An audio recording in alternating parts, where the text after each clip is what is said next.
I'll have them all linked down below in the description and pinned comments so you guys can check them out. And yeah, safe to say this one here has not left the pocket here in quite a good amount of days. Absolutely love the front flipper there, and I just can't get enough of that one. But let's go ahead and dive into these, see what they're all about. All right, looks like on this one we're looking at the Kryo. It's a King Nim design, black wash 14C28N, and brown micarta. All right, let's take a look here. Check out this combo, shall we? We got a wiping cloth. We have some Omega Springs. Additional Omega Springs are always nice and appreciated. And here we go, some paperwork. And there is the knife. All right, let's go ahead and take a look there. Just get all this out of the way, shall we? And here we go, first knife of this video here, the Kryo from Tenable Knives. We got the brown micarta on this one. By the way, all of these are going to have multiple different variants. So if you, perhaps one of these variants doesn't speak to you, but you do like the knife overall, they're all going to have multiple different combos, G10, micarta, satin finish blade, blacked out blade, etc., etc. So this one here is an exposed liner sandwich construction with 2 standoffs. We have a little pin back there for your lanyard solution.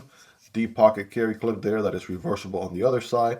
After all, we have a crossbar lock, so it's a very ambidextrous friendly locking mechanism, thumb studs, and without further ado, bam, right there is the blade, ladies and gentlemen. Holy smokes, we have a flat grind drop point blade. Let's give it a nice little wipe here, right? Get some of those oils off. Looking pretty good.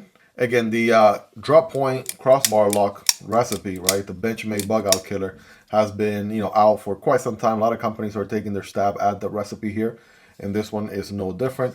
I can tell you the action. The action feels pretty good. It's going to be obviously on ball bearing, so good, smooth action there. Thumb stud deployment is good. The reverse flick is good. Then we have the micarta here, which is a little bit on the lighter side, lighter brown, but that's just how it comes out of the box.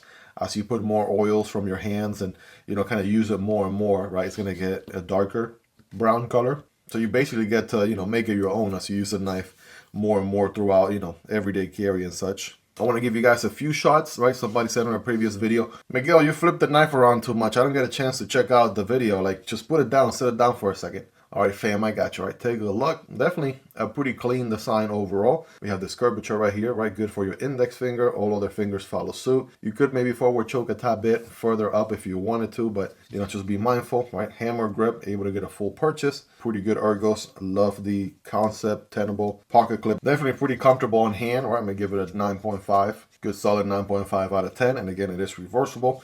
We can again forward choke here a tad bit if you want to be obviously mindful of what you're doing. But it's a crossbar lock, so it's going to be very robust, right? No movement side to side, up and down of any kind. That is absolutely locked in place. And the other piece I'm noticing here is they give you the ability to adjust the tension, right? It's kind of maybe a little bit challenging to see, but there are 3 holes right there. So it's a good thing. You will be able to adjust the tension on the Omega Springs, right? If you want it a little bit tighter, a little bit looser, whatever your preference is. But yeah, overall the action is very, very smooth here, as you can see. That is rock solid, good smack in the middle alignment right there, as you would expect. Spidey flick all day with the nail of the middle finger, right? That absolutely works well. And just overall, I mean, you have a pretty decent blade length. As a matter of fact, according to the box, 3.59 inches, so a little bit over 3.5. Check your local laws to see what length blade you can carry, but absolutely quite the cutting path there for anything you want to get at, right? You got some belly, you can do some tabletop cutting, some slicing and dicing. Absolutely get some work done with this guy. The Kryo from Tenable Knives. And keep in mind, Tenable is the budget subsidiary of Kansept Knives. A lot of times, if there's a model you like on the Kansept lineup and is maybe too pricey, you can check the Tenable lineup, and chances are, right, they have a more budget, affordable version that you can pick up. So looking good, right? The Kryo here so far with the brown micarta should age nicely here over time. Hope you guys really enjoyed this one. If you made it to the end, you're the real MVP. Hope you guys have a wonderful rest of your day. Take care, and I'll see you on the next one, either this one or this one. Peace.